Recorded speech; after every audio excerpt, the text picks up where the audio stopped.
Welcome to Here to See the Shelburne. A very special interview today with the man behind the longest running fanzine in the country, someone who's never short of an opinion, and the driving force behind the Reds Independent. We extend a very warm welcome to Barry Crossan. Hi, Barry. How are you? Hey Andy, thanks a million for that warm welcome and those lovely words. Delighted to be here on this sunny Monday evening with yourself and Dunny here. How you doing, Well, Baz? Yeah, brilliant! I'm yeah. fantastic. Dunny's here to keep the show on the road. But Barry, I think a lot of people will know who you are, but they don't actually know who you are, if that makes sense. So let's start at the beginning. Who is Barry Crossan, and how Shelburne isn't for everyone, but how did you get into Shells back in the good old days? Well, I mean, your first question, who is Barry Crossan, is something I ask myself regularly as well. You know, everybody thinks they know Barry Crossan, but do they really? Yeah, no. Look, I'm from Bayside. North County Dublin or North Dublin. So I got into Shells early 90s. Shelburne were actually ridiculously glamorous back then, hard to believe, for some of our younger listeners. But they were the team. If you're into the League of Ireland, they were the side you really wanted to follow. They had the best stadium, they had the best players, the red and white classic kit. And they were in many ways the media darlings. I mean, it's hard. Again, you guys will find it hard to believe, or other people find it hard to believe. You'd open the Star newspaper on a Monday morning, there'd be 2 pages of Shell's defeat against Cork, and the Shell's crest would be cracked or something because we'd fallen to fifth in the table or something like that. But that was it. Like, Shells are really glamorous. I kind of got into it. With the football team I played for, Mid Sutton brought us down for one of the games as well, so I got a bit hooked then, missed the goal. It was a 1-0 defeat against Cork was the first game I was at, actually. So that was it, yeah. So then once I got into it, it took a couple of years before I started going kind of regularly to home games. And then probably by the late 90s, I started going to the aways, and then I probably caught the bug. It is, yeah, it is a bug. It's more like a virus, I think. In some ways, you just can't get rid of it. Absolutely.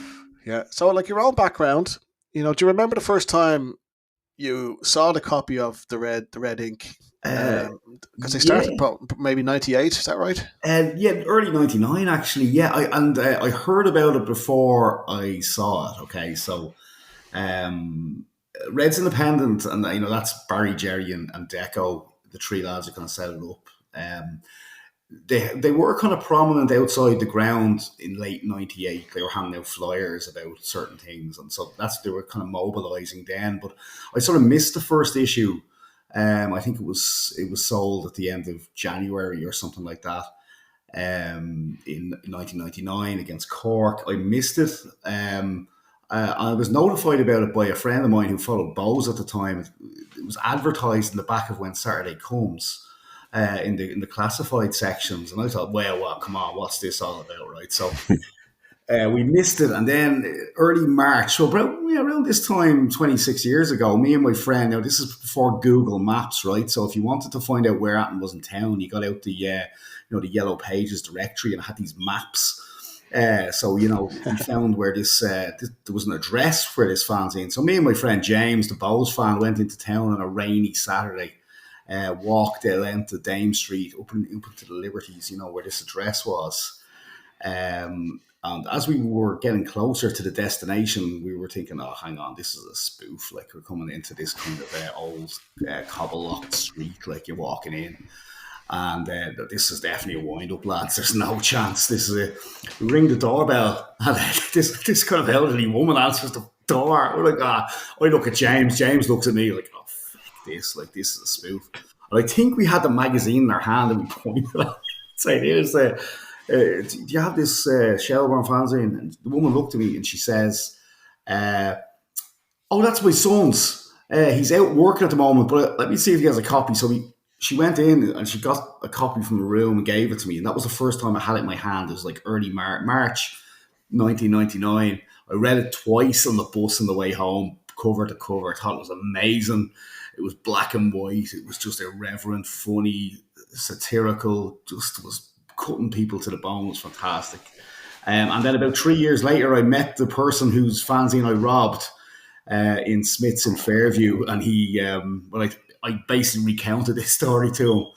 And he jumped up out of his seat. It was like, it was "Fucking you! We've been looking for you for years." Well, it didn't really help that the man was a butcher at the time either, so didn't really feel good confidence. Became good friends with that person after. So sorry, that's a very long-winded way of me saying I went around to someone's house and robbed the fanzine from their man.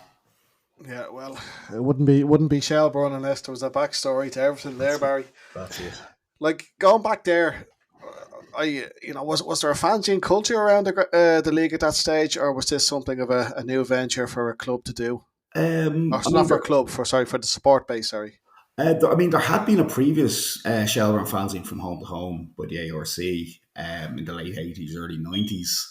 And that had a number of issues. And actually, if you look at, I've seen old copies that, like the lads who did Red Ink basically kind of copied the format and all, including the kind of the logo at the front.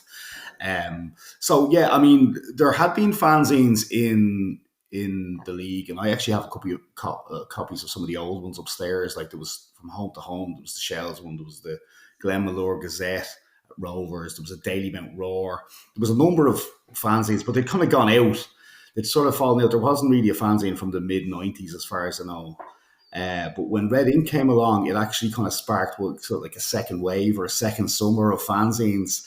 Everybody seemed to pop up with one. There was Dermot Looney had one at St. Pat's. I think when the Saints go marching in. Bowles got one up, I think it was called 1984. Student till I graduated at UCD. I think even Longford had one. Finn Harps, Cork.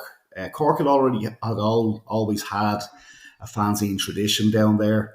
And even a couple of the members of Frank and Walters and stuff were involved in their fanzines, but they got a new one now called 451, I think.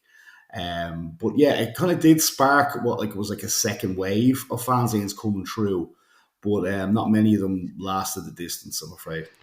Would it be fair to say, Barry, that fanzines, in Shell's case in particular, might have been sparked off by issues of contention or sort of real bones between, say, the board, the fans, real sticking points where there was issues where sort of a cross in the roads had occurred and there was an issue that was sort of outstanding? Yeah, I absolutely. I mean, I think that was certainly the case with Red Ink and the lads in Reds Independent when they set it up.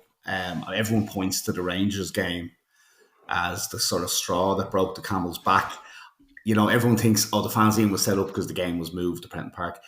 That wasn't the real reason, but there was other things coming in at the time, you know, change in personnel, the club's attitude to supporters, you know, even stuff like the rising cost of replica shirts actually at the time. There was things like that, or charging, the cost to charge kids to be mascots and things. There was all sorts of things going on. So it wasn't just the Rangers thing, but absolutely was a bone of contention. And, you know, I'll probably answer that one as well a little bit by asking this question back to you. What is the most important line in English literature? Right. This is my question to you.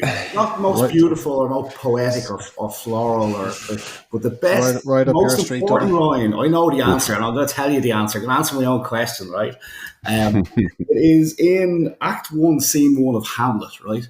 Where Marcellus turns around to his pal. You know, something's rotten in the state of Denmark, and there's a ghost haunting it. He says, "Thou art a scholar, speak to it, Horatio." Right. And that just means that if there is an issue there, if there's an issue, something is around, you must confront it. You can't put your head in the sand and go away and, you know, think things are going to be fine. You do need to address it. And I always think about that line anytime an issue comes up. So, I mean, the fanzine was introduced because it felt there was a gap in the market there, essentially. There was no one speaking for the fans, no one giving a platform for the fans. You know, people speaking on behalf of all the fans without kind of checking first if that's actually doing a temperature check, you know, if that's how things are. So, certainly so. Yeah.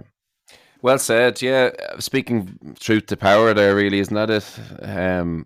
Given a platform for people to give their own opinion back when you feel like you're being spoken above or you're not getting a chance to have your own say. Of course, now the internet is a bit of a leveler, for better or worse, and a lot of, you know, forums and platforms like Twitter where obviously people can connect with the club a bit more directly than they would have done in the past.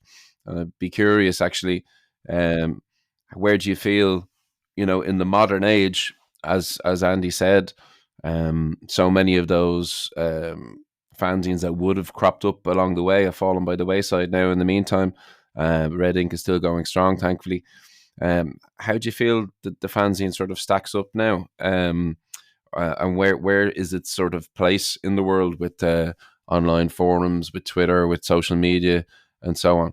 Yeah, that's a great question, Donny, to be honest. And it's one I think all sort of fanzine editors or the print media are kind of wrangling with, but it was the internet at first, then it was forums and message boards, then it was phone-ins and talk shows and social media were all were going to be the death knell for fanzines. It always has been, right? And you have to understand the changing media marketplace, I suppose. That you come out of Talca Park after a 1-0 defeat to Drogheda, and by 10 o'clock you can have posted your opinion about how the team isn't maximising Ellis Chapman, or we have to stop giving away sloppy goals, and it's that immediate instinctive sort of thing. So I mean, like that has a place, but it takes it's something else. It takes something else for you to come out of a game. You're disappointed. You might send a few tweets or posts or WhatsApps and all that. But then you might go home and you sit down and you think and reflect on it, and you're going to put your thoughts down on paper. So I don't think it's kind of an either or kind of situation. I think it's one complements the other. But it is a challenge because you can be dealing with like out of date material. And we used to always get caught with this. We thought the club had a mole in the editorial team, because we would have our fanzine good to go, and then they'd come out and say, "Oh, actually, Damien Duff's the manager." About 10 minutes after the deadline, it'd come in. Something massive would come in, and it happened about 5 or 6 issues in a row where it was like, "Oh, come on, like we're already out of date. I'm just going to print." But it is a challenge, and I mean, I think no more than yourselves, lads, as a podcast as well, to provide a platform for independent voices to be able to. I mean, you said truth to power is a very important phrase in terms of being able to sort of challenge the hierarchy, not just in football clubs, but throughout. I mean, it's a sign of a healthy civil society to be able to have those kind of levels of debates and it's that sort of scope. But I think there is a place for fanzines, and the fanzine, there's no other ones here in this country, but they're actually beginning to boom again in the UK, which is very interesting. Because they've sort of some of the clubs have got rid of their programs as well. I mean, like Salford City have a new fanzine. Barrow have one. Barrow used to have one in the late 80s and early 90s, and they brought it back last year, and it's absolutely brilliant. I mean, but you've got long running fanzines in Leeds, Manchester, Arsenal, Liverpool, and actually, I'm going to show you here. This is a copy of the City Gent that I picked up in Bradford on Saturday. That's great. They're going 41 years. 41 years. That's issue 247. So, fanzines do still have a place, I think, particularly in providing that kind of reflective, nuanced opinion. Maybe the role of the fanzine is evolving in the round of the overall media sphere. You beat me to it there, Barry. Anyone who follows you or sees you on the your media pages knows that you travel around the UK a lot, or even onto the continent to visit other clubs, the so-called less featured clubs. What have you seen that Shells could copy or implement?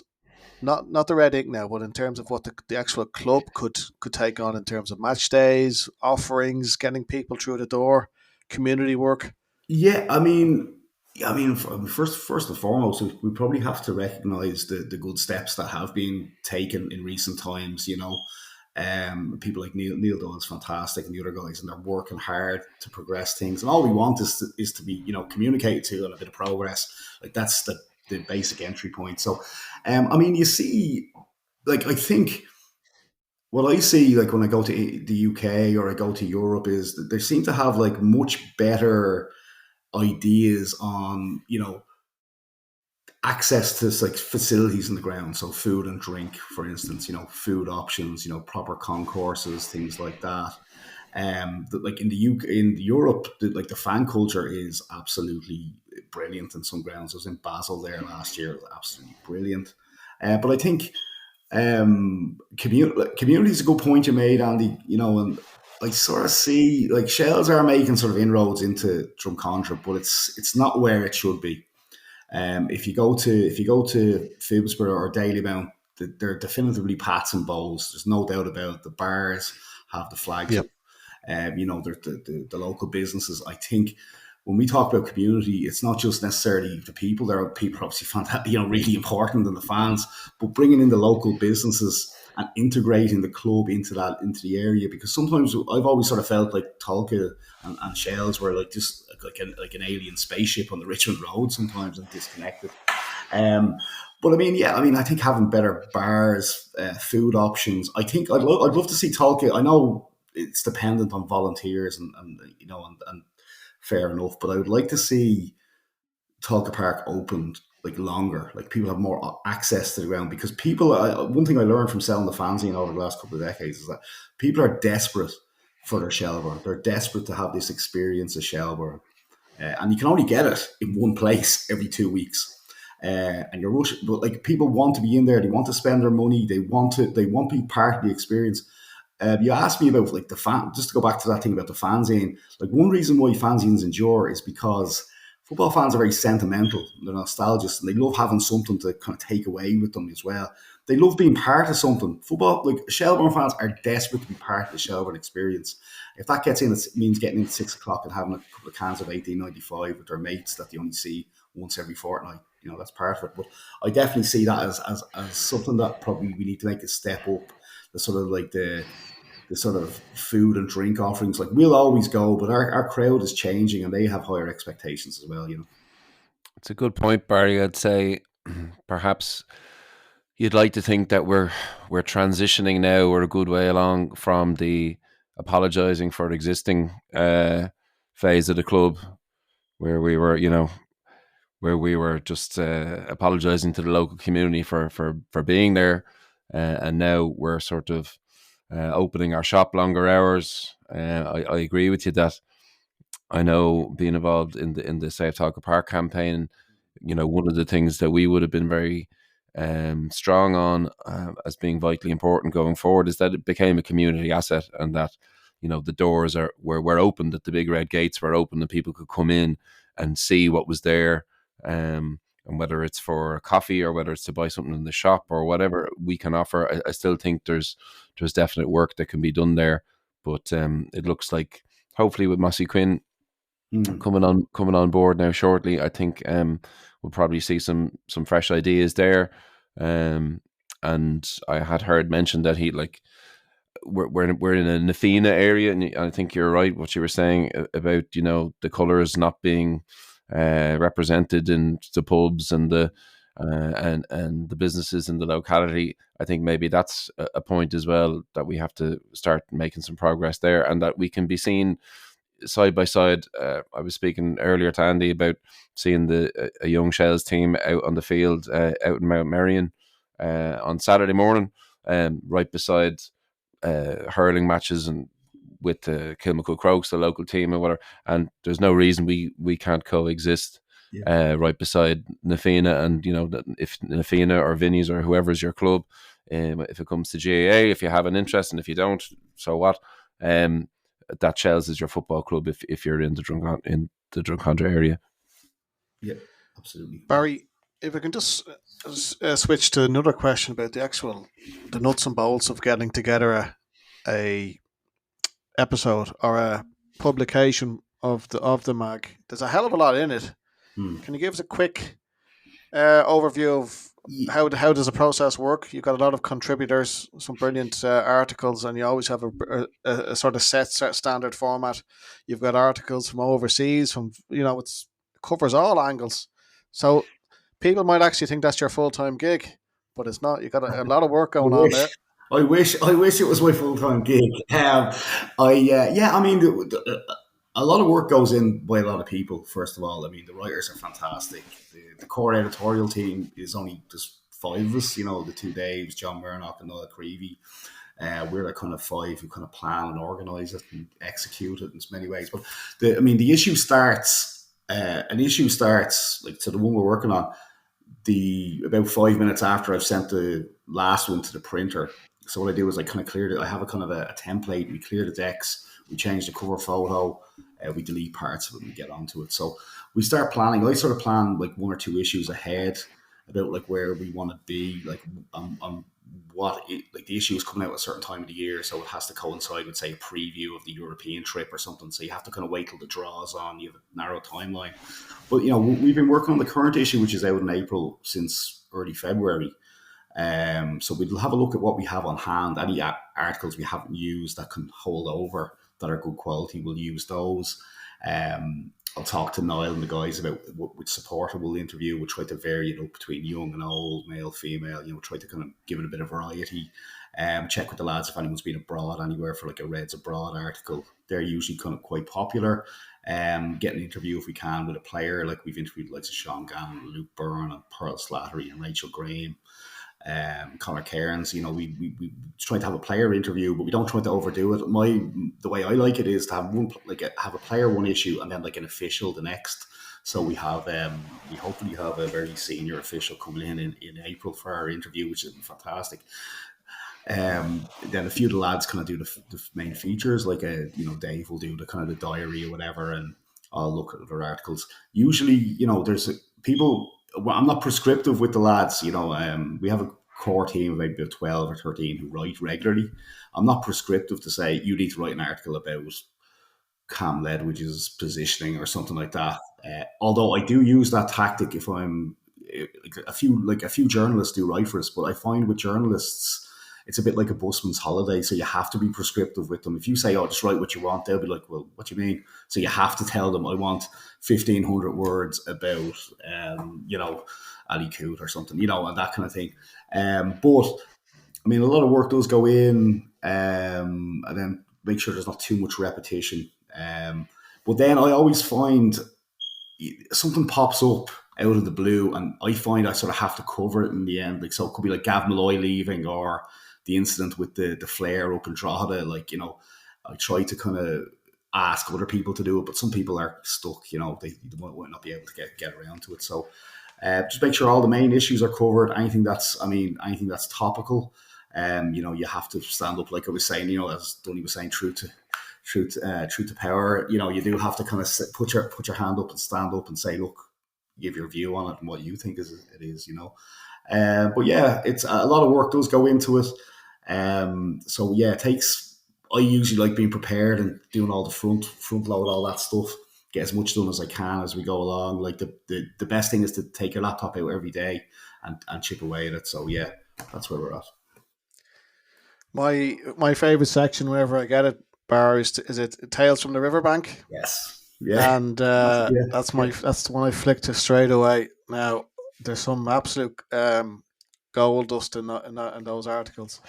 Now you probably won't answer this question for me, but I've always wondered if there's a source within the club that you tap into, because when I was involved, I would see stuff in there that I thought was private, which we all know Shelbourne seems to have more leaks than the Titanic.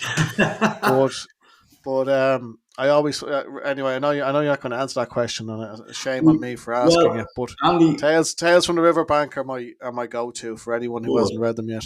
Well, we have a variety of sources around the club, not necessarily in the club, and sometimes you kind of you make a judgment call on that material as well, where you like, and that's part of the role of the editor and the editorial team, is to say, like, is this fair? Is it fair to publish this? Are you being a bit snide? Is it a bit underhand? And what's the impact it's going to have? Like, so, you print something and it could damage the club in a way. So it's kind of the balancing line about the right to know and the public interest of it. So, no, that's something we just started doing 10 years ago, rumors and things. I just think it's kind of an interesting piece to have.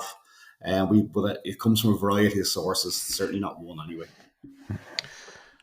Yeah, that's fair. We've got a good few questions in, Barry, so I'm gonna just pop a few in as we go along. Yeah. This one is from a very safe source, your good friend Kev Hardiman. So this is a softball. 3 things you love about being an LOI fan. and three things you hate. Now you can Well, narrow that down to one or two if you don't have anything to I'm mind gonna off the top of your head. I'm gonna tailor that question because I'm not an LOI fan. I'm a Shells fan. I actually hate the LOI, right? So okay, Fair enough. I know what he means, right? A fan of a club is in the LOI. Well, yeah, if you want to stick to Shells, that's fine. No Well, I problem know. at I all. mean, the three things I love: away days. That's a lazy one. Jump on a bus and go around the country with all your pals. Uh, Going into the Cat and Cage on a Friday night and seeing all of your mates, because I think a great man mentioned in his wedding speech that the 90 minutes are usually the worst part of the day. So I think that's seeing all your pals, being able to meet your pals every week, and that's a social element. But then I suppose the feeling of a last minute goal on the Riverside as my third favourite. Things I hate, right? The fact that you can't kind of get a beer at the game, right, on the Thursday, you're not really treated like an adult, and but if you're watching rugby union, it's fine. But if you're watching the round ball game, you're some sort of a thug, and you can't I think we'd all be happy to drink 3% of whatever that lager you were advertising the other week, Dunny. So I think not being able to have a drink at it. I've always been. I got into the games when they're Friday night. Everyone loves the Friday night football, but I think it's kind of difficult now as the city gets bigger and the country gets bigger, and the services needed, like in terms of transport, haven't really expanded. So it is a struggle to get down sometimes on a Friday. You're bursting out of work, you're dying to see your mates. So I think it's not so much, I'm not anti Friday night football, certainly far from it. All my best nights have been on Friday nights. But it would probably be that, not having that transport infrastructure. And then I suppose the third thing I hate is, I don't know, probably the feeling before a Dublin derby. Right, that's how I'm just going to say it like that. Right, that's all it is. It's just Yeah, a bit of that's coming in your near future, unfortunately, Bess. Yes, yeah, 2 in a row. Yeah. So that's it. Yeah, it's all very topical. We all know them. Yeah, that's fair, Bart. A lot of us have been involved in football in one way or another since we were youngsters, and I'm sure we all have a bunch of friends who are football people, sports people, but they just have zero interest in the League of Ireland. I've got a bunch of many friends like that, and I just wish, well, I'm probably too old now, and they'd be too old for it to change their ways, but how do we try and get others just to give it a go and just say, look, that last minute goal on the Riverside, you could be waiting 6 months for it, but when it comes, it's just that magic feeling. It's what sport is about. It's about the smell of the ground, the noise, the effing and the blind and the screaming at referees and linesmen. And you just don't get that when you're sitting at home on a Sunday afternoon with your remote control in your hand, Barry, do you? No. I mean, it's a tough one, Andy. I think the three of us would all know people who are very LOI skeptical, and they'll never go, even if you offer them free beer, just not going. Right? However, as I always say, it's not your first. There's a couple. It's a multi-layered sort of a thing. There is this kind of perception that we're all kind of snobs and we all look down our nose at people because they weren't going and playing Mairview and Salt Hill. But it's not like that. It's not your first game that counts. It's your last game and your next one, as I always say. But I suppose the challenge is about bringing people down. I always say if you bring someone down for one game and if they come back for a second time, they're usually hooked. And I think there's an onus on us, and I include the three of us in this, that we're well known. Like we are well known amongst the Shelbourne fan base. So you become a de facto ambassador for the club and to bring people in. So anytime anyone brings a new person to a game, I see them in the Cat and Cage or in the other pubs, I sort of make a beeline for that person to try and make them feel included. To say, oh, look, how are you? How's it going? What do you do? Oh, you're Dunny's mate, whatever. Can I get you a pint? Who's your other team? And things like that, just to make people feel welcome. But I mean, that's the first step. We all have to do that, And I'm thinking about people who've suddenly started going relatively recently. The likes of Mick and Luca, who are they're newcomers to this country, and the sort of integration factor that football has to make them feel included and welcome and part of our community. Like, I mean, there's nothing in the world better than following the Reds. So it's kind of part of our job to make sure we can share that with other people. But I think, like, if you bring people down, and not to be, I always like not to look down your nose at someone because they follow Manchester United or Celtic or something like that. To say, look, yeah, Jesus, no one's asking you to give up the team you followed since you were 8. But we're saying, look, this is another experience. You might really like it. So I think it is that challenge, right? I think that's a good point, Barry, because I know that certainly would have been a perception out there online and beyond that the LOI snobs wouldn't even want you. You know what I mean? Yeah. And there was this kind of Mexican standoff between the sort of the lads on the high stools in the pubs who would close the blinds if Shells were playing in the back garden type of thing, Yeah. and would denigrate the standard of the league and that it wasn't worth their time to watch. Yeah. I anecdotally you hear far less of that. Like I can't remember the last time you would have heard that, but it was sort of very pervasive for a long time, and then kind of almost as a reaction, a sort of a knee-jerk reaction to their ignorance, we would be coming from the other side saying, well, sure, does your TV know you're here, and all this kind of crack, and and saying, well, we're better off without you anyway, we're real fans and you're not. Thankfully, I don't know whether it's in the wake of COVID or just people being a bit disconnected with the Premier League in the UK. Whether it's some people have posited it's down to the demise of Manchester United on the field. I don't think that's entirely without merit as a reason for getting some people more involved, certainly. But it seems that the sort of the arms, there's been a bit of an armistice between the pub men who wouldn't give 2 minutes time to the league, and us saying, oh, we didn't want you anyway. Peace has broken out, and I think a bit of sense has prevailed, and just the numbers across the board speak to that. And as you said it very well yourself there, that I think the proof is in the pudding, that people are coming to the matches and aren't being turned away and are turned off by the attitudes that they're finding from the people who are already going. So it speaks to the good health of the league more generally, and to the sort of welcoming nature of our own fan base, I think.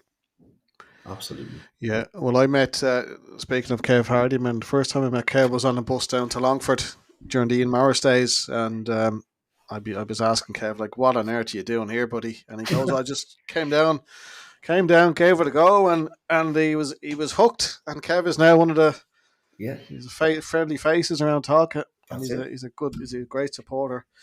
Barry, can I ask? Shells, of course, went through an awful time in the last 15, nearly 20 years. The club was basically on its knees for the best part of a good chunk of a decade. And during that time, you sort of 2015, 2016, you took a self-imposed sabbatical / you went into exile. Would that be the correct phrase from the club? Well, I mean, what happened was at the end of 2016, when the club said we're closing the doors in Tolka, we're moving up the road to Dalymount, we're a burden on our community, and supporters support this move. And what happened was we asked them to kind of validate what they were saying. Right now, we know the club is in a bad place. Everyone accepts the club is in a bad place. But even if the club is on its knees, on its back, it's done. You don't deserve to be lied to, right? You demand truth, right? And we get back to this point again. Like, I mean, you have to have, and it came at an interesting time because the fanzine nearly died 10 years ago. We nearly packed it in, like there wasn't much going on. But thankfully, the club came along and dropped this gift in our lap that was called Dalymount Park. That kind of gave us a reason. So we said, look, if you're not going to stand up now and be counted, you're done, right? You're done. So we said, look, give us the proof. And no proof was forthcoming. There was no interest. There was no engagement. So I simply said, We all did, to be fair. Like, it wasn't just Reds Independent. We all Reds Independent and, BD and all the other groups. We said, no, we're boycotting. We're going to boycott. And I boycotted home games for 5 years. I didn't pay in. I just couldn't. I couldn't. In any conscious state, give the club the money, because I just didn't think. I just didn't think it was proper. Yeah, they were dark times. Dunny, your memories of those those uncertain days. I know you were very much involved with the Save Talca Park, but if you can just go back to sort of 15, 16, they were truly dark times, weren't they?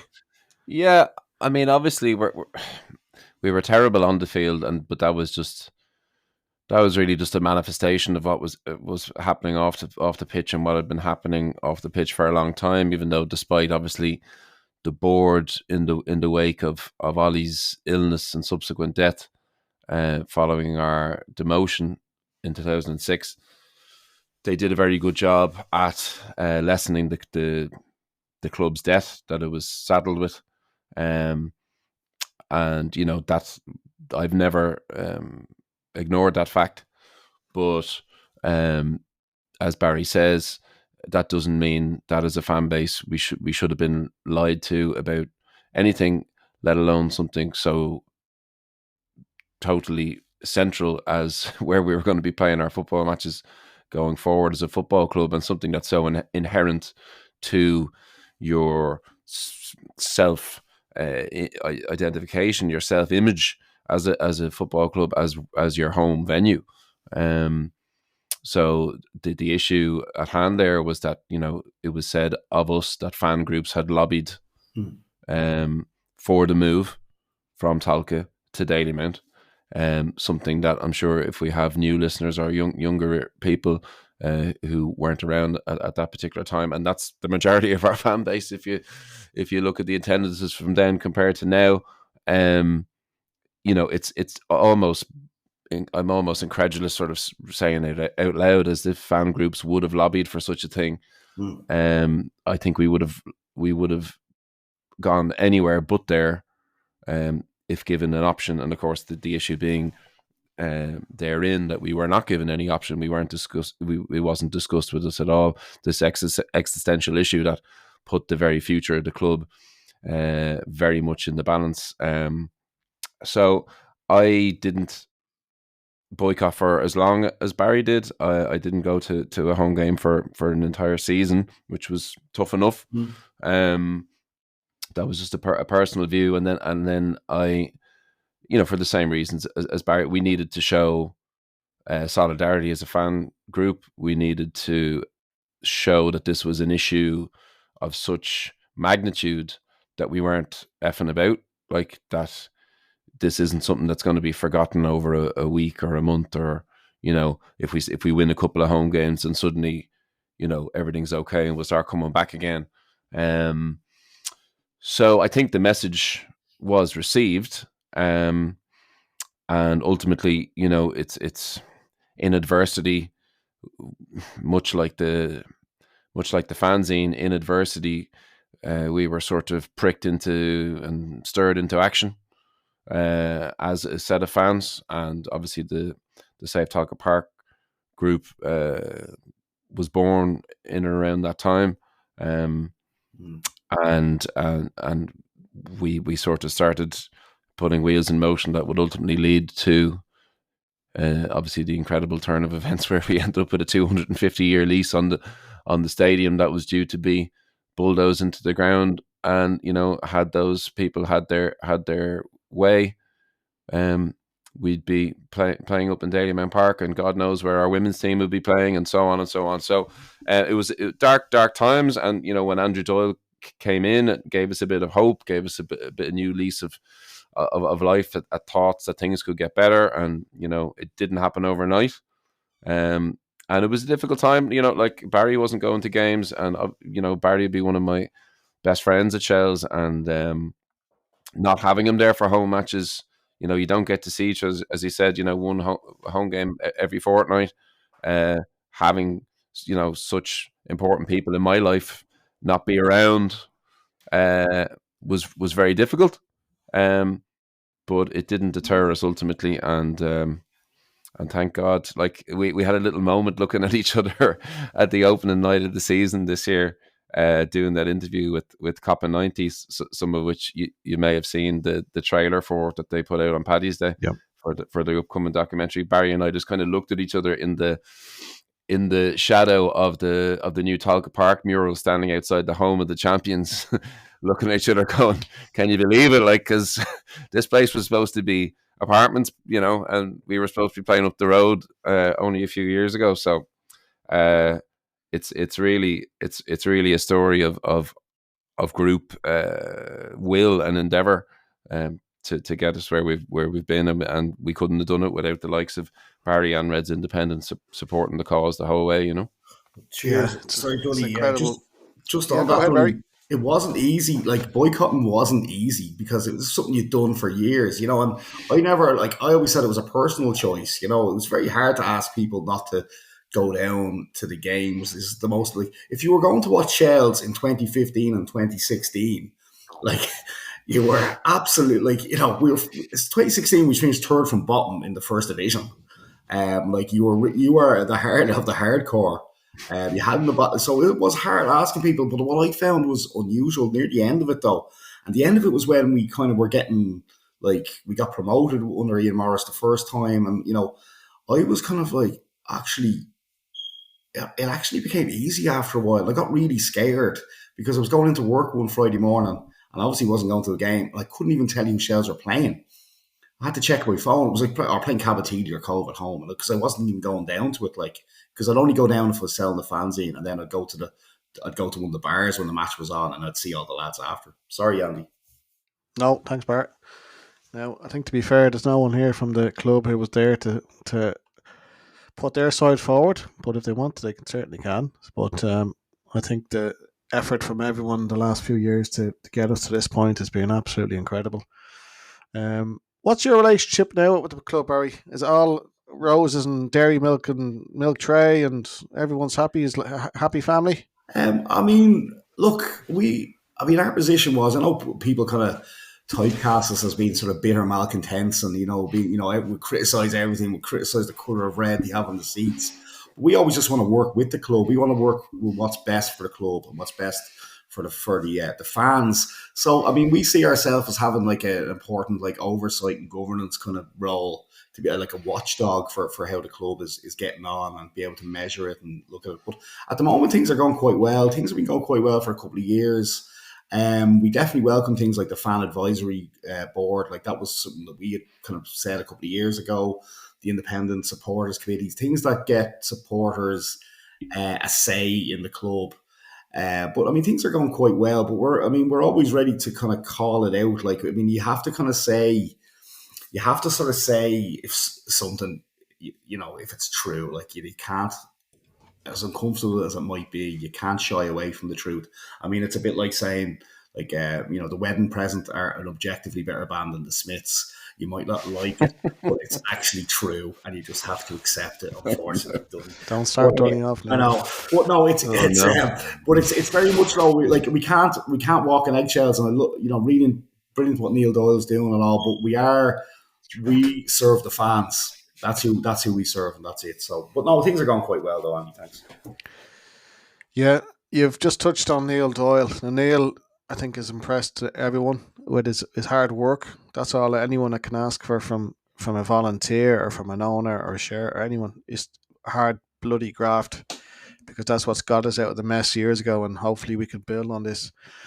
Those of us old enough remember the sort of collapse of the club 2006, 27.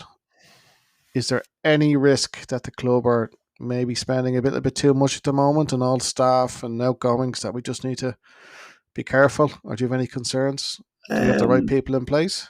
I think I certainly think the people involved are a bit more prudent than the people. Like, there was a culture at the time, as you know, like, we weren't the first to go. Bus Rovers kind of went under, then it was us and then a few others, because everybody was chasing the Rosenborg sort of thing, and sure, if we can just get through one ground, one place in Europe, the politicians will build us a 25-seater stadium in Donabate or whatever, blah.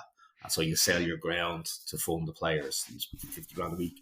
I think there's much more professionalism involved in the club now, but even little things you see where like they've reinstated the full away end, and rather than capping it at 500 and all, that's obviously at a point where they're looking to maximise the income through the gate receipts, as they're rightly to do. It's their right to do. I mean, if you were to think of, I wouldn't like to be the guy to have the conversation with Damien Duff to say, actually, we haven't sold as many home season tickets as we wanted, so you can't sign Kerr, McEnroy. So, too bad. But like, so I think, look, you have to remain like vigilant. We sort of called it out in 2004, 2005 when we were signing Gary O'Neill and Richie Baker again, and the three guys from Bowes. That look, maybe we don't need all those guys. You can read it back in those issues back in 04, 05. But no, I'm not too concerned at the moment. But you have to remain vigilant. Yeah, absolutely. Dunny, any thoughts on that? I know you're in touch with Neil Doyle quite a bit behind the scenes.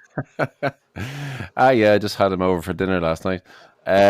No, I've been asked to do a few little bits for the website and different things, and he's a very approachable guy, and I'm happy to volunteer and lend a hand where I can. But as Barry says, vigilance is the only way forward, really, to keep everybody on their toes, and that's something obviously that Reds Independent is there to do, to sort of hold a mirror up to whatever is happening in the club at any given time.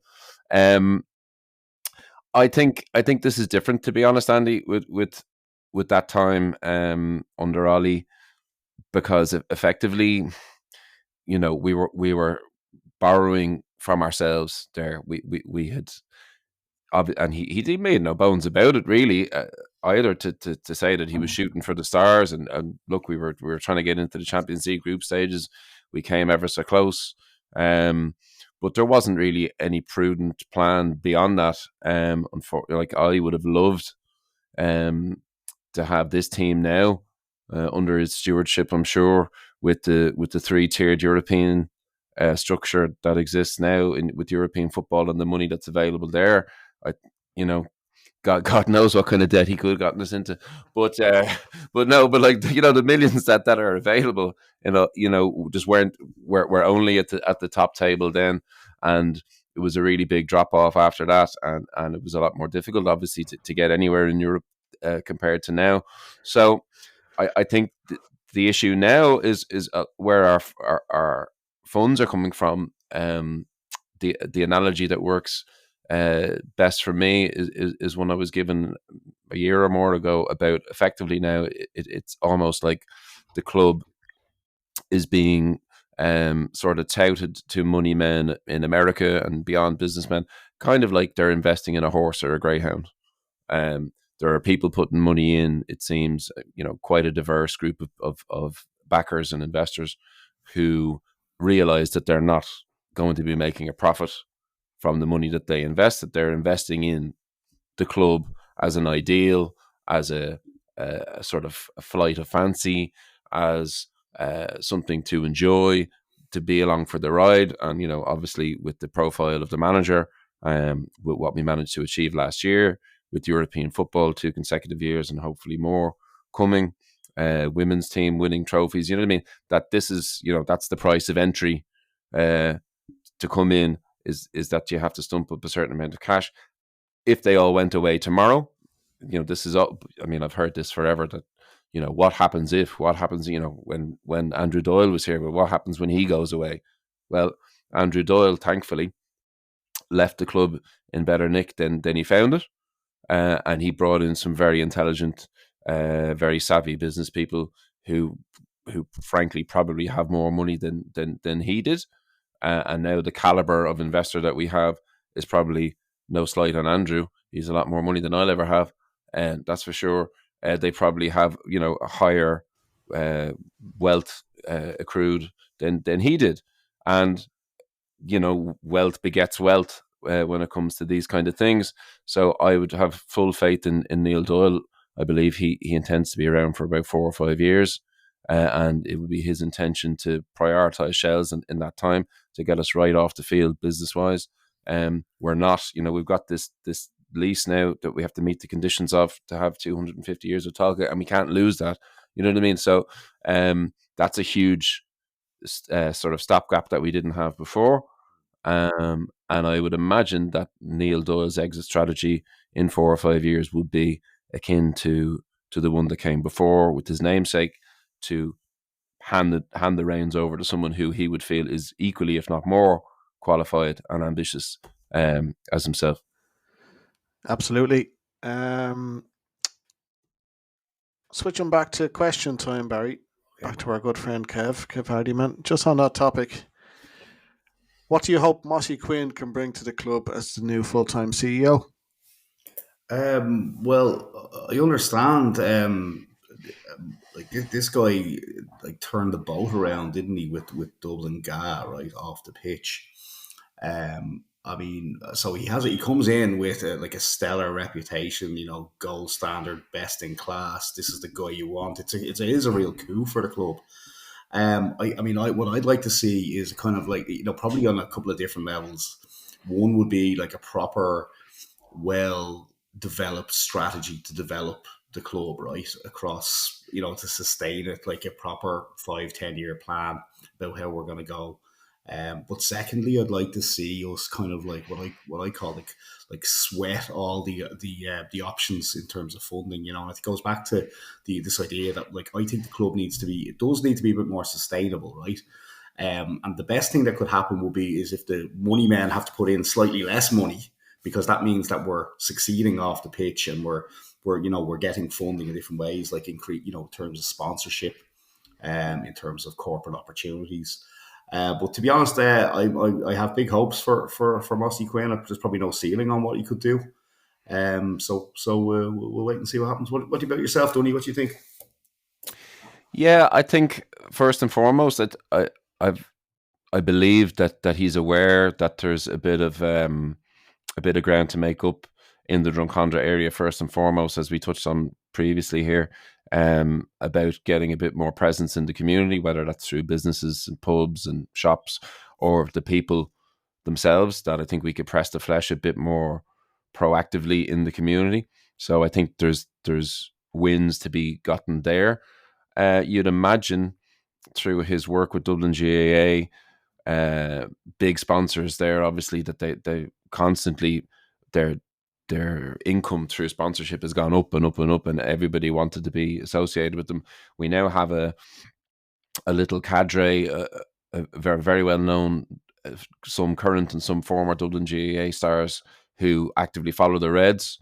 It would be silly not to maybe have them front and center for something, some sort of promotional opportunities going forward. So I'd expect sort of revenue from sponsorships and whatnot, as you suggested, to increase. What I'd love to see, this wouldn't fall entirely on Mossy Quinn, obviously. We're hoping for some government investment to help us with the newsstand. But I mean, I think that's the next real tangible step in the right direction off the field, has to be get the newsstand reopened, get it looking $1 million, use it as a hub to attract, as you said, businesses, investors, people to come, for match night experiences, corporate stuff, to be able to give them an experience in Tolka that currently we can't offer. And we've seen it abroad. At my own stag in Walsall, we got the corporate hospitality for 30 Shells men on the day of the match, in a very uninspiring area, in a very uninspiring team, in a very uninspiring league. It was a beautiful way to spend an afternoon. 3-course meal, beers flowing, a little bit of repartee with the MC there, and it just showed us, and I wouldn't have done a corporate thing like that before, that with a little bit of ingenuity and a little bit of space, you can really offer people a lot more than just coming through the turnstile and taking their seat for the match. So I'd hope that maybe the two things could work in tandem: Mossy's pulling power, Mossy's experience, alongside with our ambition to get more of the ground up operational and back to where it was 20 years ago. Well, I think the GAA are light years ahead of us when it comes to applying for grants and all these sporting things. So hopefully Mossy can hit the ground running as much as possible. And we wish him the best of luck. And of course, Dunny, as we said before, Mossy and Neil and all these big boys, they're all very welcome to join us. We'd love to have a chat with them anytime. And we'll invite Barry as well. Barry, with your many years of experience, have you ever considered actually volunteering for the club in any aspect of whether it be fanzines, match programs, or even just your own, expertise in the background of work? I mean, I'm always there, available for guidance and advice and things like that. I'm not sure. I mean, I'm not sure if I ever was at a stage where I kind of had a lot of time to kind of get down and do things or whatever, or if I did have the time, I wasn't in a good position with the club. I wasn't having a good relationship with the club. But I wouldn't rule it out. Like, yeah, absolutely, I'd be delighted to. At the same time, I do value the kind of role that I do have at the moment, where I kind of have that kind of oversight as well. So, but I wouldn't rule it out yet, Andy. No. Yeah, that's fair enough. You can't be a poacher and a gamekeeper at the same time, Andy. You can. Very true. Very true. Out of the many, many, many articles over the years, Barry, is there any standout ones that you are proud of? Any ones that you sort of go, oh, maybe we should have tweaked that one slightly? Any scandals that ever came out of any publications? Well, there's a couple. A lot of people assume that because you're the editor that you agree with everything that goes in it. By the way, and that's certainly not the case.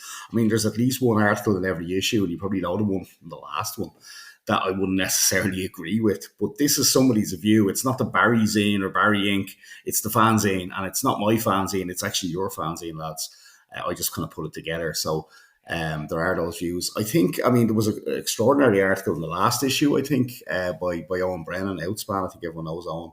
And it was his kind of recollection. It was kind of a bit of an opus about Derry away and things like that. That was one that I was very fond of. I suppose that's recency biased, I suppose. Nothing certainly off the top of my head. I'm always sort of looking forward to the next one. Like, you're only as good as your last fanzine, and keep those standards up and things like that. In terms of getting in trouble, though, back before I was the editor in 2003, there was an article we published. This, it was a bit of satire, insulting somebody who was involved in St. Pat's, but also somebody who was gunned down in a gangland crime in Amsterdam. We kind of took the piss a little bit. And it wasn't said to me, but it was said to one of my other contributors that we needed to be careful and watch ourselves. So so we don't really get death threats anymore. So but that was it. I mean, there was one as well where I published something when I was the editor, maybe 2017. I published something about a former Bowes player. I had sent it to the editor on the Monday night, because it goes on the Monday night for the Tuesday morning, start printing it then. And I had said something, and when I was on my way into work, I Googled this thing, and I realized the person had invoked the right to be forgotten through the search engines. So I had printed something I had a very tense phone call with the printer saying, "Here, would you hold on a second? Let me just do a little tweak of that." And you know what? You work very quickly when you're when you're in those circumstances. So yeah, there was things like that we did. We try not to make it personal. It's nothing's ever personal. It's business. So I don't try to put.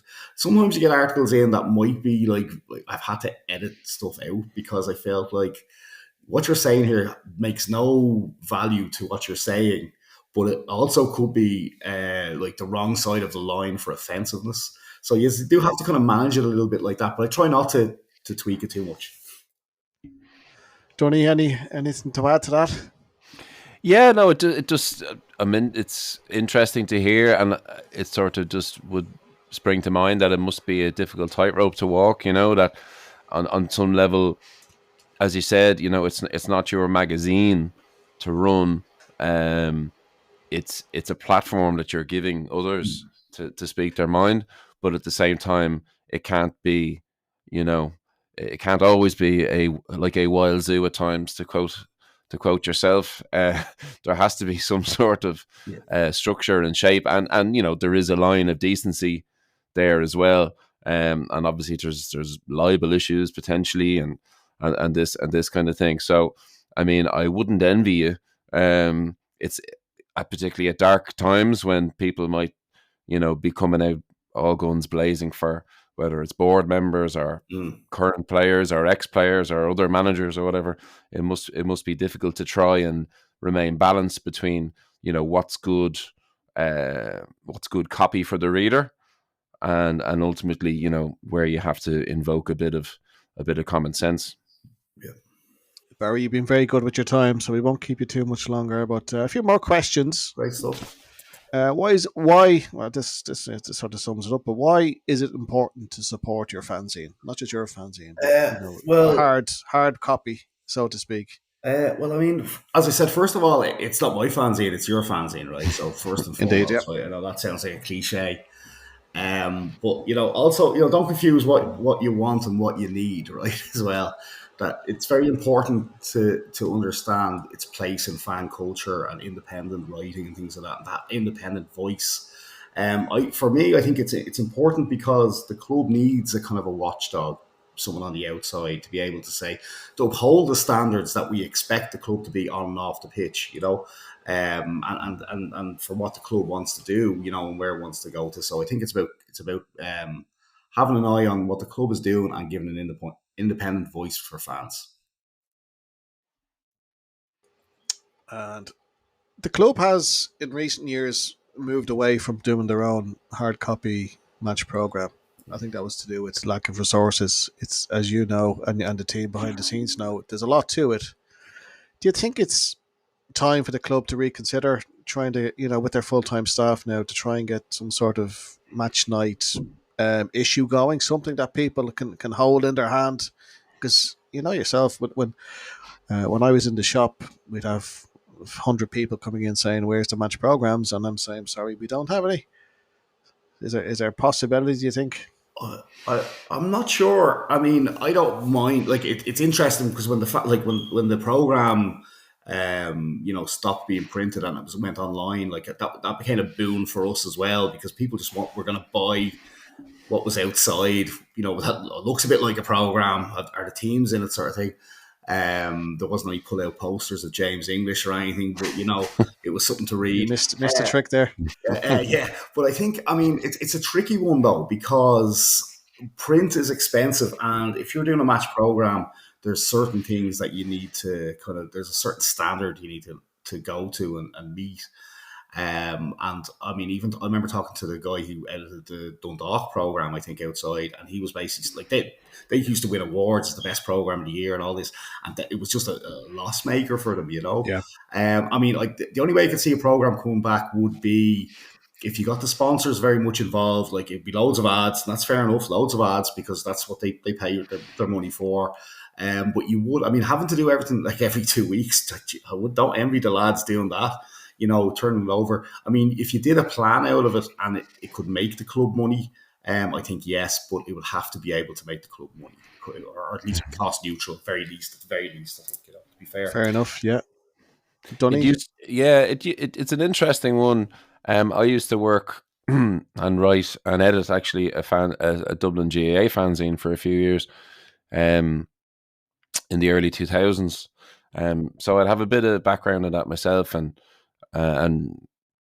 I'd agree 100% with Barry that it would in today's situation you would have to be at minimum wiping your face. The club would, it couldn't be losing the club money, or there's just no point. The fact that there hasn't been a massive outcry, I mean, you might have anecdotal stuff about people would like one. I know if I've gone to games with my father and so on, he would like to have one. He would maybe ask if they're there and lament that there isn't one, but ultimately it's not a deal breaker for most people, if anyone. I always enjoyed them. I always enjoyed the smell of a freshly printed program on the bus after a game, particularly after a win. You'd read any old shite driving home thinking it was brilliant. If you'd nicked to win, I'd read the ads, you'd read everything. You'd be like, this is brilliant, uh, and then if you'd lost, it'd be the opposite. I wouldn't even want to look at the pictures of the players' faces in the program, But I don't know. It certainly didn't work when it went online. Now the situation, I believe, is that it was part of the participation agreement with the FAI, is that clubs would be fined if they didn't produce match programs. So it was literally to not get fined. So obviously, once that's the sort of rules of engagement, you try and maximize it, and if you can turn a profit, great. But I can't imagine it was anything but a loss maker for plenty of years in the dark days in the first division for ourselves. And then obviously with COVID, things changed.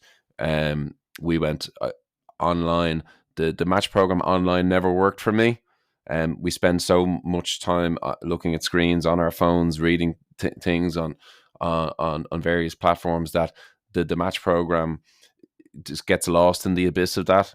And what it had and what the fanzine has is that tangibility, the hard copy, as you said, and that's what sets it apart. So ultimately, I would hope that it's not lost in the league for good. I mean, frankly, I'd probably do it if I'm doing little bits and bobs that aren't far off. That if the club wanted to, next time Neil's over for dinner, I might ask him if he wants to give me a full-time gig of being a match program editor. I might try and resurrect it, but it doesn't seem like a priority for many people. But I have a feeling it could come back at some time in the future. Yeah, be careful what you wish for, Dunny. Barry, another question from Damien Morris. Says, what do you feel was Shell's best ever title win and why? That's an easy one. Thanks, Damien. I know Damien's from Bayside, so thanks for that one. This is it's an easy one. It's the last one. The last one was just magical. Best moment ever following the club, because it was unexpected, because the journey we've been on the last few years, because in May of last year, the lads, Dunny and the lads, got over the line. We saved Talca Park. The lads saved the ground. They kind of added to it. Like, it was part of this amazing redemption story. Best comeback story of all time. And, I'd seen us win, I think 6 or 7. I've seen us win 6, maybe 6. But this was by far, and then to win it in the last 5 minutes in Derry, it's fairy tale stuff. Like, nobody would believe you if you said this. Like, it would have been more likely if we'd scored in the first minute and hung on for 100 minutes. Like, that's Shell sort of thing. But yeah, definitely the last one, Damien. That last title, never be beaten. Yep. That was special night. That, I think we'll never forget that one. Barry, if you have time, we're just going to quickly talk about what's. We had a weekend off. I know you're at the Ireland game as always, but this Friday, we're back in action. The men are back in action away to Sligo. Yeah, we had two underwhelming recent home games. So now we have to face into two tricky away games. Sligo up first, and then the week after St. Pat's. The Shells have they think they may have hit us like a reset button in the camp, and they're saying, look, now we need to go out and lay down a bit of a marker after a sluggish start and really get things on the road here? I mean, I think everyone's sort of the view that the international break came at the right time to trot out one of those cliches. But I think it really is. I mean, I think you guys hit it right on the head last week. The first half against Cork was just desperate. I didn't think Drogheda at home was too bad in many ways. Like, we did some good stuff. Didn't score, missed a couple of chances, but the first half against Cork, I was very much struck by what Dunny said last week in particular about the identity of the team and the purpose of the team, because that is what is kind of missing in some sense. Look, we knew what we were about the last 3 years. We were hard to beat. We got on with our jobs. This was my job. That was your job. We knew how to work. But we're in that sort of transition space at the moment where where more is expected of us. We're on the front foot. We're more attacking. And that has an impact kind of that, some elsewhere. So, I mean, it's a big game. I mean, Sligo, it's not going to be easy up there. I haven't seen them this year, but looking at them, they look like a threat going forward. Look like they have goals in them. So I think we're going to have to be at our best, I hope. And I kind of sort of a bit ironic that we're playing up in Sligo, because I never thought I'd say this, but credit to the man, I think we're missing Sam Bone. Because like Dunny, I was always taught, not as a centre half, never knock the ball across your own Yeah. box. Like, you know, I can hear Des Roach and Bill Dyer, my under 11s coaches and mid Suttons, like, you know, going, what do you, like, no. And that is a big hang up. Me and Dunny always have that. But I think, to be fair to Sam Bone, I thought he was very good at the start of the year, apart from the 15 minutes in the President's Cup shaky, but he was solid. And I always liked Cam in beside Paddy, but I think when Sam went out, it kind of changed the chemistry a bit, and it kind of disjointed a little bit from there on, and, you know, the game plan kind of changes. So, yeah, look, I think we need to win the game. We just need to win the game. I don't know what sort of formation he's going to go with. If he's going to go with 3 in the middle or 2, but you lads will have your own thoughts on that, I'm sure. Yep. Well, it's Dunny. Before we wrap up, what are your expectations for Friday? Ooh, well, it's hard to. I mean, if anything this year has taught us so far is don't bother expecting anything, because you're going to be made a fool of. So we can't be too conclusive about anything. What I would hope, first and foremost, I mean, a win can cover all sins, and a win by any means is the order of the day, and that's, you know, I don't care if it's last minute, first minute, and hang on, I don't care if it's by 3 clear or by 1. We need to find a way to win for our own confidence, I think, amongst the team, to get their mojo back heading into huge games. You know, you don't want to be coming down deflated. You know, all the usual talking heads will be saying it's, you know, now it's 1 win in whatever it'll be, 6 or so on. You know what I mean? So coming in with a good performance and a win would be fantastic. You know, I'm already pretty fed up of talking about shape, but if we go with 4-4-2 again, I just hope it works. I just, you know, just go with it and win, and let us have that President's Cup type of performance back. Let us have that opening 15 minutes against Shamrock Rovers back. Let us have that opening night against Derry back. Otherwise, maybe this is the game where we might see 5 across the middle, and either Meepo or Boyd being called in as an auxiliary later in the match with the other one starting up front. It'll be based presumably on what's happened behind closed doors in training and whatnot. But I think everybody has a bit of a point to prove, and I hope that we get over the line. So I'm looking forward to it. I'm not expecting to be disappointed, but you never know. So I guess if I was to put my neck on the line, I'd probably say something like a 2-1 away win. Yeah, we take that now. No problem at all. So Barry, just want to thank you all for tonight. I know you've been very good with your time. This is an interview we've wanted to had for ages, and there's a lot to get through. So thanks very much as always. Thank you, lads. And comments are always welcome. And yeah, absolutely. Thanks so much. I really enjoyed doing this. I was so nervous coming on, believe it or not. But thanks a million. It's been great. Could chat to you all night. If you want to lash on some of those other questions to me, I don't mind it, and I'll send the answers through, and you get a bit of content next week. How about that, boys? Oh, absolutely, yeah. Now, just before you go, the next issue is out in a few weeks. How do people go about signing up for it, Barry? It's out on the 18th of April, which is Good Friday, which you might notice we're actually playing away from home that day. We're playing Drogheda, but the subscribers and people who buy it online will get it on Friday, and we'll sell it Easter Monday. You can find us on Twitter, or X as it's called now, I suppose, and Instagram, and you'll find the links to the online store there. Or if anyone wants to get in touch, they can mail us. You can send us a DM. We can sort out payment other ways. So yeah, all on sale now, and I'll throw in a few stickers for everyone as well, I suppose, right? Yeah, I love the stickers. We'll put all the details in the show notes, so you can people listening can just go and click on that. Dunny, any final thoughts before we let you go? Just thanks to Barry, and I know a lot of people were looking forward to hearing his opinions. We could probably, based on the interactions I've had with people contacting me ahead of the interview, we could probably start a Patreon just purely on having extra Barry content on every week, just Crossan's Corner or something. That we could, I could maybe pack in the day job and start working on that program for the club. But no, just brilliant to have Barry on, and again, you know, let's not take red ink for granted. There's a reason that it's been around longer than any other publication in the country. It's because it's run by the best people in the country, and they have not given up on it. And when times were tough, they stuck at it. So let us keep supporting them now that times have improved, and let's go for 50 years unbroken and beyond with Red Ink. So thanks to Barry, and thanks to everyone behind the fanzine for all the work that they do. Very well said, Dunny. It's the best in the business. Check it out now on the show notes.